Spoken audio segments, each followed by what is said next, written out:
তোমাকে ভালোবাসি। চিত্রের বাধা বর্ডারের কাঁটাতার পেরিয়ে হাজার মাইলের দূরত্ব ঘুচিয়ে দুটি দেশের দুটি প্রাণের মাঝে প্রেম। রিনোরে ঘটনা এখন অহরহই।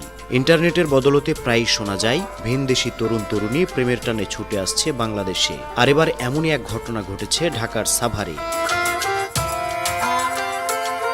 ১৯ বছর বয়সী কলেজ পড়ুয়া তরুণীর প্রেমের টানে বাংলাদেশে ছুটে এসেছেন দক্ষিণ কোরীয় এক তরুণ।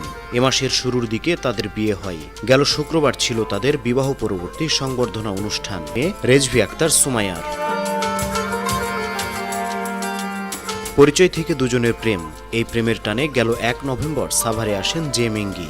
ইসলাম ধর্ম গ্রহণ করে নিজের নাম রাখেন আরফান ইসলাম। পরদিন ২ নভেম্বর ইসলাম ধর্মীয় রীতিতে বিবাহ বন্ধনে আবদ্ধ হন তারা।